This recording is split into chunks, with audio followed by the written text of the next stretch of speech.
நேயர்களே, நம் விருந்தினர் நிகழ்ச்சிக்கு இன்றைக்கு ஒரிஷா பாலு அவங்க வந்திருக்காங்க. கடல்சார் மேலாண்மை மட்டும் இல்லாம தமிழ் ஆராய்ச்சிகள்லாம் நிறைய அவங்க செஞ்சிருக்காங்க. அது அவங்களோட அனுபவத்தை தான் இன்னைக்கு நம்ம சொல்ல போறாங்க. வாங்க நேயர்களே, திரு ஒரிஷா பாலு அவங்கள சந்திக்கலாம். சார் வணக்கம் சார். சார், அதாவது இப்போ இதில் வந்து பார்த்தீங்கன்னா உங்களோட கடல் சம்பந்தப்பட்ட பொருட்கள்லாம் கொண்டு வந்தீங்க. அந்த கடைசியில் ஒரு சங்கு மாதிரி இருக்கு, அது என்ன சார்? இது சங்கு, இது சோழி. இது பேர் கௌரியின் பேர். நீங்கள் கேஷ்ன்னு கேள்விட்டுருவீங்க. இப்போ நீங்கள் உலகத்தை இயக்கிறது பணம் தானே, அந்த அதுவே காசுன்ற மொழி இதுலேருந்து தான் கேஷ்ன்னு மாறிச்சு. உலகத்துடைய முதல் காசுன்னு பார்த்தீங்கன்னா இந்த சோழி தான். இன்றைக்கும் மாவோரி பழங்குடிகள்லாம் இந்த சோழியை பயன்படுத்துகிறாங்க. இந்த சோழி விளையிறதாலேயே நம்ம பாண்டிய மன்னர்களுக்கு, இந்த தென்புலங்காவல்னு சொல்லக்கூடிய பாண்டிய மன்னர்களுக்கு கௌரியர்னு ஒரு பேர் உண்டு. கௌரின்னா சோழி. இதுதான் நம்ம ஆளுமை. இப்போ நம்ம வந்து இப்போ உலகம் முழுக்கும் போகணுன்றதுக்கு இதெல்லாம் நமக்கு வந்து ஒரு தரவாக இருக்குது. அப்போ இதில் வந்து என்னென்னா, இந்த மாவோரின்னு சொன்னால இதில் இன்னொரு விஷயம் என்னென்னா, நம்முடைய சங்ககால கடையேழு வள்ளல்கள், கடையேழு வள்ளல்னால் நிறைய பணம் இருந்தது, ஆனால் தான் வள்ளல். அவங்களுடைய தன்மை உலகம் முழுக்க இருக்குது. அதியமான் பற்றி துருக்கியில் இருக்குது, நம்முடைய காரியை பற்றி வந்து ஆப்பிரிக்காவில் இருக்குது, பாரியை பற்றி சூடானில் இருக்குது, ஓரியை பற்றி நியூசிலாண்டில் இருக்குது, மாவோரியின் பேரில் இருக்குது. அந்த மாதிரி நம்ம கடையல் வள்ளல் பேகன் பற்றி பர்மாவில் இருக்குது. கடையல் வள்ளல் எல்லாருமே பணக்காரராக இருந்திருக்காங்க, அதனால தான் வள்ளலாக மாறி இருக்காங்க. சார், அப்புறமா நீங்கள் ஒன்று சொல்லியிருந்தீங்க, அந்த நீர்நிலைகளில் பயன்படுத்தி அந்த காலத்தில் பர்மாலேருந்து தேக்கு மரத்தை போட்டால் இங்கே வந்து தமிழ்நாட்டில் எடுத்திருக்காங்க. அந்த நீர்நிலையை கரெக்டாக அந்த நீரோட்டத்தை பயன்படுத்தி செஞ்சுருக்காங்கன்னு சொன்னாங்க. இப்போ கூட தமிழா காஞ்சின்னு ஐராவதி பர்மாவில் ஒவ்வொரு பௌர்ணமி அன்னைக்கும் இந்த ஆமைகள், பச்சை ஆமை கடலில் கிளம்பி தமிழ்நாட்டுக்கு வர சமயத்தில் இவங்க அந்த நீரோட்டத்தில் தேக்கு மரத்தை கட்டி கானாசூனா மூணாத்தானான்னு பேர் எழுதி அமைச்சிருவாங்க. அது ஆளே இல்லாமல் தனுஷ்கோடிக்கு வந்து சேர்ந்துடும். இந்த அங்கே பர்மாவில் இந்த மரத்தை விடுற சமயத்தில் புறா பருந்து மூலமாக இந்த செய்தியை அமைச்சிருவாங்க. கரெக்டாக இவங்க வந்து யானை வழியாக போய் தனுஷ்கோடியில் போய் இந்த மரத்தை இழுத்துட்டு வந்துடுவாங்க. அதாவது வளவன்யவா வானவர்தின்னு கேள்விட்டுருப்பீங்க. அதே மாதிரி மீகான் இல்லாத கப்பல். இது வந்து பர்மாலேருந்து தேக்கு மரத்தை கட்டி விட்டீங்கன்னா அது இங்கே வந்து சேர்ந்துடும். இதெல்லாம் நம்முடைய மரபுசார் அறிவியல் திறனுக்கு மிக முக்கியமான ஒரு எடுத்துக்காட்டு. சார், அப்புறம் மாற்று எரிசக்தியை பற்றி நீங்கள் நிறைய ஆராய்ச்சிகள்லாம் பண்ணியிருக்கீங்க, பேப்பர் ப்ரெசன்டேஷன்லாம் பண்ணியிருக்கீங்க. அதில் இந்த கருவேல மரத்தை வந்து எரித்து அது மூலமாக மின்சாரம் கூட தயாரிக்கலாம்னு சொல்லுங்கள். உங்களோட ஆராய்ச்சிகள் பற்றி கொஞ்சம் சொல்லுங்கள். ஆராய்ச்சி பார்த்தீங்கன்னா, என்னுடைய தொழில் வணிகமாக இன்னைக்கு நம்முடைய மேற்கு தொடர்ச்சி மலையில் விளையக்கூடிய மரங்கள் 400 வகையான மரங்கள், அதுவும் அந்த கோந்துன்னு சொல்லக்கூடிய வரக்கூடிய மரங்கள். இந்த மரங்கள் வந்து இன்றைக்கும் ஹைட்ரோ கார்பன் தெரிஞ்சது. இதை பற்றி முழுவதும் ஆய்வு பண்ணது நம்ம சித்தர்கள் தான். ஒவ்வொரு மரத்தில் உள்ள வேதியியல் தன்மையை ஆய்வு பண்ணியிருக்காங்க. இது மூலமாக வருங்காலத்தில் மாற்று எரிசக்தி, மாற்று எரிபொருளுக்கு தேவையான தரவுகள் நம்ம தமிழ்நாட்டிலேருந்து உலக நாடுகள் கிடைக்கின்ற நம்பிக்கை வந்து, அதனால தான் இங்கே கூட பூமிக்கு அடியில் நமக்கு வந்து இந்த பெட்ரோல் நிறைய கிடைக்குது. ஏன்னா இப்போ இன்னைக்கு சொல்லக்கூடிய கல்ஃப் ஆஃப் மன்னாரும் கன்னியாகுமரி கடலையும் வரக்கூடிய அந்த பெட்ரோல் ஃபாசில் ஃபியூல் வந்து உலக நாடுகள் தேவையை சரி பண்ணும். அப்போ அது இல்லாமல் நம்முடைய மரங்கள் வந்து உலக நாடுகளுடைய எரிசக்தி தேவையை தீர்க்கக்கூடிய ஒரு தன்மை வந்துருக்கு. அப்புறம் உங்களோட பேப்பர் ப்ரெசன்டேஷன் இன்னொன்று கூட சொல்லியிருந்தீங்க, அதாவது இப்போதைக்கு உள்ள நிலத்தடி நீர் வந்து ரொம்ப அடியில் போயிடுச்சு, அதுக்கு வந்து மரம் நட்டு வைக்கிறது மட்டுமே சொல்யூஷனுங்கிற மாதிரி இல்லாமல் இந்த கருவேல மரத்தையும் அழிக்கணும், சில மரங்கள் தான் நடணும்னு இருக்குது, சில மரங்கள் நடவே கூடாது அப்படின்னு சொல்லுவீங்க. அது மாதிரி என்னென்ன தாவரங்கள் சார் வளர்க்கலாம்? மழை தரும் மரங்கள், மழை தரா மரங்கள் இருக்குது. 2000 வருஷம் முன்னே சொல்லியிருக்கான், மாந்தோட்டம் வச்சிங்கன்னா மழை வராதுன்னு சொல்லியிருக்கேன். அதே மாதிரி அழகாய் நிற்கும் காஞ்சிர மரங்கள், எட்டி மரம் வச்சிங்கன்னா மழை வராதுன்னு சொல்லியிருக்காங்க. வாகை அந்த மாதிரி மரம் வச்சா அப்போ மழை, மாந்தோப்பு வச்சனா மழை வராது. ஏன்னா மரம் வைக்கலாம், அது மேகத்தை திசை திருப்பக்கூடிய சக்தி உள்ளது, அந்த வெப்பசலனம். இதனால அதனால தான் நம்ம ஊரில் எல்லா ஊர்லேயும் வந்து ஒரு மிகப்பெரிய கல்லை நட்டு வைக்கிற பழக்கமும் கொடிமரம் நட்டு வைக்கிற பழக்கமும் இருந்தது. நம்ம இலக்கியத்திலேயே சித்தர் பாடல்லையே எந்த மரம் மழை தரக்கூடியது, எந்த மரம் மழை தராத மரங்கள், எந்த பறவைகள் திசை காட்டக்கூடியது, எந்த பறவைகள் திசை தெரியாத பறவைகள் பதிவு பண்ணியிருக்காங்க. இதெல்லாம் ஒழுங்காக வச்சு நம்ம மரத்தை ஒழுங்காக, அதாவது மழை தரக்கூடிய மரங்களை ஒழுங்காக நட்டாலே தமிழ்நாடுடைய இன்று நிலையை நம்ம மாற்றிட முடியும். அப்புறம் இந்த கோவில் இதில் கூட சொல்லியிருந்தீங்களா சார், கோவில் கொடிமரம் வந்து கருங்காலி மரத்தில் தான் இருக்குது, அதுவும் வந்து வெப்பத்தை உண்டாக்கக்கூடியது, அதை சுற்றுறதுனால நமக்குள்ள சம் வைப்ரேஷன் உண்டாகும். நீங்கள் இது வந்து இப்படி அறிவியல் பூர்வமாக அது உண்மையா? அது இன்றைக்கி வந்து நீங்கள் சூரியன் சந்திரன் 2 தான் தெரியும். அதே மாதிரி இந்த 20 நட்சத்திரங்கள் இருக்குது. நட்சத்திரங்களில் வரக்கூடிய அலைவரிசையை ஈர்க்கக்கூடிய தன்மை மரங்களுக்கு தான் உண்டு. மரங்களை வந்து இப்போ வந்து கிட்டத்தட்ட ரிசீவர்னே சொல்கிறாங்க. மரங்களை வந்து அதாவது வைப்ரேஷன் ரிசீவர்னே சொல்கிறாங்க. அந்த ஒவ்வொரு மரங்கள் வந்து அந்த கார்பன் டை ஆக்சைடை வெளியிட்டு அந்த அதனுடைய ஆக்சிஜன் சூழலில் இருக்கிறதால அந்த மர வழிபாடும் மரங்களுக்கு அருகில் வாழக்கூடிய தன்மையும் இருந்தால் மனித நாகரிகம் நன்றாக வளரும்னது உலக அளவில் ஏற்றுக்கிட்ட விஷயம். மரங்களை பற்றி அதிகமாக சொன்ன ஒரே இலக்கியம் தமிழ் இலக்கியம் தான். இப்போ கூட சொல்கிறாங்களா சார், அதாவது செஞ்சந்தனம் மரம் வந்து இந்த மொபைல் டவர்லேருந்து வர ஃப்ரீக்வன்சியை வந்து அதை அப்சர்வ் பண்ணும். ஈவன் புக்குஷிமா அணு உலைக்குள்ளெல்லாம் போகும்போது கூட சின்ன ஒரு பீஸ் செஞ்சந்தனம் பீஸை வந்து பாக்கெட்டில் ஐடி கார்டு மாதிரி வச்சுட்டு போவாங்க, அது வந்து அப்சர்வ் பண்ணுவாங்க. இதெல்லாம் உண்மைதானே? அது இன்னைக்கு இந்த நியூக்ளியர் சக்தியை உள்ளடக்கியதே மரங்கள்ன்றது பதிவாக இருக்குது ஆய்வில். நம்ம சித்தர் பாடல்களை ஒழுங்காக படிச்சிங்கன்னா கிட்டத்தட்ட 20,000-30,000 வகையான மரங்களை தனித்தனியாக அந்த மரங்களுடைய வேதியியலை வந்து முறையாக சொன்ன ஒரே இலக்கியம் தமிழ் இலக்கியம் தான். இப்போ தான் 200 வருஷமாக தான் உங்களுக்கு கெமிஸ்ட்ரி வளர்ந்துருக்கு. ஆனால் இது நம்மளுடைய ரசவாதம் மிக மிக பழமையானது. ஆல்கெமி, இந்த ரசவாதத்தை தான் நம்முடைய ராமதேவர் சொல்லக்கூடிய சித்தர் வந்து யாக்கோப் போன்ற ஒரு இஸ்லாம் அறிஞராக மாறி உலக நாட்டுக்கு ஆல்கெமின்னு கொடுத்தாங்க. ஆனால் நம்ம கிட்ட வந்து மரங்களுடைய தன்மை, ஏன்னா 42 வகையான மரங்களை பயன்படுத்தி 20,000 கிலோமீட்டர் உங்கள் கடலில் போனாங்கன்னா எந்த அளவுக்கு அறிவு இருக்குன்னு பாருங்க சார். அப்புறமா கலிங்கத்துக்கும் தமிழகத்துக்கும் உள்ள தொடர்பு, ஏன்னா ஒரிஷாவில் வந்து நீங்கள் நிறைய ஆராய்ச்சிகள் பண்ணியிருக்கீங்க, அங்கே உள்ள தமிழ் ஆர்வலர்கள் கூடலாம் நீங்கள் நிறையா ரிசர்ச் பண்ணியிருக்கீங்க. கலிங்கத்துக்கும் தமிழகத்துக்கும் உள்ள தொடர்பை பற்றி கொஞ்சம் சொல்லுங்கள். இன்றைக்கும் இந்தியாவில் 62 வகையான பழங்குடியில் 20க்கு மேலே பழங்குடிகள் வாழக்கூடிய மாநிலம் வந்து ஒரிசா மாநிலம்.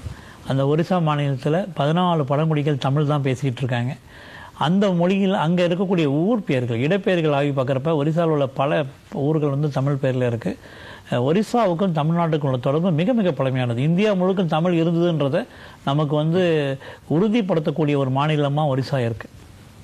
இது இல்லாமல் அங்கே இருக்க அந்த ஷிப் ரிப்பேர் அண்ட் மேனேஜ்மெண்ட்லாம் நீங்கள் இருந்திருக்கீங்க, அதை பற்றி அனுபவங்கள் பற்றி கொஞ்சம். இன்றைக்கி உலகத்திலேயே கடல்சார் மேலாண்மை, கடல்சார் அந்த பயன்பாடுகள் அதிகம் தெரிஞ்ச ஒரு சமூகமாக தமிழ் தான் இருக்குது. இன்றைக்கி உலகத்தில் 65% வந்து வணிகம் வந்து இந்திய மக்களால் நடத்தப்படுதுன்னா அதில் 85% மக்கள் தமிழ்நாட்டு மக்கள் தான் இருக்கிறாங்க. அடிப்படையிலேயே இவங்க கடல் சார்ந்த மக்களாக இருக்கிறதால அந்த கடல்சார் திறன்கள் இவங்க வந்து அந்த காலத்தில் தெப்பம் மிதவை முகப்பு காலத்திலேருந்து இருந்தாலையும் பாய்மர கப்பல் காலத்தில் இருந்தாலையும் இன்றைக்கும் வந்து கப்பல் தொடர்பான நிகழ்வுகள் எல்லாமே தமிழர்களுக்கு இயல்பையே வரக்கூடாது. அதனால் இவருடைய பங்களிப்பு உலக கடல்சார் நாகரிகத்தில் தமிழருடைய பங்களிப்பு மிக மிக முக்கியமானவை சார். அப்புறமா அந்த புவியியல் சம்மந்தப்பட்டதோட நீங்கள் வந்து இந்த கல்ச்சர் த்ரூ ஜியாகிரஃபி அப்படின்னு சொல்லி நிறைய ஆராய்ச்சிகள்லாம் பண்ணிட்டுருங்க, அதை பற்றி கொஞ்சம் அனுபவம் சொல்லுங்கள். இப்போ பார்த்தீங்கன்னா ஒரு வரலாறு ஆய்வு பண்ணுறப்ப நமக்கு புவியியல் அறிவு தேவைப்படுது. நீங்கள்லாம் கேள்விப்பட்டிருப்பீங்க அழகன் குளம் அங்கே வந்து ரோமானிய நாணயம் கிடைச்சதுன்னு சொல்லிட்டு. அங்கே பார்த்தீங்கன்னா அது 17 அடிக்கு கீழே கிடைச்சது. இந்த ஒட்டுமொத்த தமிழர் வரலாறும் நிலவியல் அடிப்படையில் பார்க்கக்கூடியதாக இருக்குது.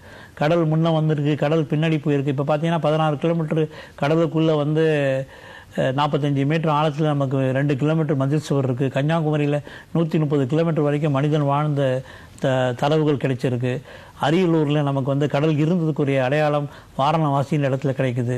மேற்கு தொடர்ச்சி மலையில் வந்து அடிவாரம் முழுக்க மனிதர்கள் வாழ்ந்த இந்த கொடுமணல் பொருந்தல் போன்ற இடத்துல கிடைச்சிட்டு இருக்கு. இப்போ வந்து நமக்கு வந்து புவியியல் உடைய தன்மை புரிந்தால் மட்டுமே வரலாறு நம்ம பார்க்க முடியும். அதனால தான் நான் கல்ச்சுரல் த்ரூ ஜாகிரபின்ற ஒரு முறையில் உலக புவியியல் தன்மை அதோடைய காலநிலை உங்களுக்கு தெரியும். உலகத்திலே நிலம் பொழுதுன்னு சொன்ன முதல் இலக்கியம் வந்து தமிழ் இலக்கியம் தான். தொல்காப்பியம் தான் டைம் அண்ட் ஸ்பேஸ்ன்றதை அந்த காலத்திலேயே சொன்னாங்க. இப்போ நம்ம இந்த டைம் அண்ட் ஸ்பேஸையும் அதோடைய மனித வேகத்தையும், time and space and speed, இதை வந்து மிக மிக தெளிவாக சொன்னது தமிழ் இலக்கியம். ஒரு வாழ்நாள் காலத்துக்குள்ளே அவன் என்னென்ன செய்ய முடியும்னு சொன்னது, அதுவும் இந்த நிலம் பொழுதோடு சொன்னது. அதனால் இந்த கல்ச்சர் த்ரூ ஜாகிரஃபி ஒரு வரலாறை புவியியல் அடிப்படையில் பார்க்கக்கூடிய தன்மையை நம்ம வந்து இன்னும் நல்லா புரிஞ்சுக்கிட்டால் தான் நம்ம வரலாறு தெரியும். ஏன்னா ஒவ்வொரு 1000 வருடத்துக்கு பின்னோக்கி போகிறப்ப புவியியல் அடிப்படையில் தான் நம்ம வரலாறு பார்க்கக்கூடிய சூழல் இருக்குது. ஏன்னா ஒரு ஊர் 500 வருடம் பயன்படுத்தாமல் இருந்தாலே அந்த ஊரில் மண் மேடாயிட்டும். அந்த மாதிரி சமயத்தில் கடல் உள்ளே வந்துடும். அதனால் நமக்கு புவியியல் தன்மை தெரிந்தால் மட்டுமே வரலாறை புரிந்து கொள்ள முடியும்.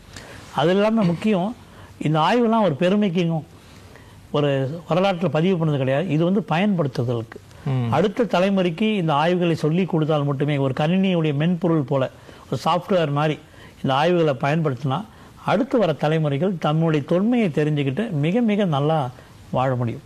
சார், அந்த ஆதிச்சநல்லூர் அதுலேருந்து ஆதிச்சநல்லூர் நாகரிகத்துலேருந்து தான் தமிழ் நாகரிகத்தை எழுதணும் அப்படின்லாம் நிறைய பேர் சொல்கிறாங்க. அந்த ஆராய்ச்சிகள்லாம் நீங்கள் ஈடுபட்டிருக்கீங்களா? உண்மையில் நான் தென்புலங்காவல், மன்மதை காக்கும் தென்புலங்காவல்னு சொல்லிட்டு பாண்டிய மன்னன் இறக்குறப்ப சொல்லிட்டு சாப்பிட்றான். அவன் யாராவது இறக்குறப்ப என் பிள்ளையை காப்பாற்றுங்க, என் ஊரை சொல்லுங்க. ஆனால் இவர் வந்து தன்னுடைய என்னால் இந்த நாட்டுக்கு அவமானம் வச்சுன்னு சொல்லி சாப்பிட்றான். அப்போ அந்த தென்புலங்காவல் சொல்லுடைய தென்னவர் நாடு, நம்முடைய கடல் சூழ்ந்த இந்த தென்புலங்காவல் இந்த பகுதியில் இருக்கிறது தான் ஆதிச்சநல்லூர். ஆதிச்சநல்லூரில் 116 ஏக்கரில் வெறும் 3500 சதுர மீட்டர் மட்டும் தான் ஆய்வு பண்ணியிருக்காங்க.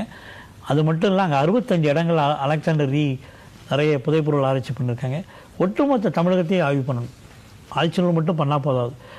இவ்வளோ காலம், ஒவ்வொரு காலமும் இந்த நம்ம நாகரிகம் அடைஞ்சு வந்தால் கூட நம்மளுடைய தொன்மை இன்றைக்கும் மண்ணுக்கு கீழே ரொம்ப அழகாக பாதுகாக்கப்பட்டு வருது.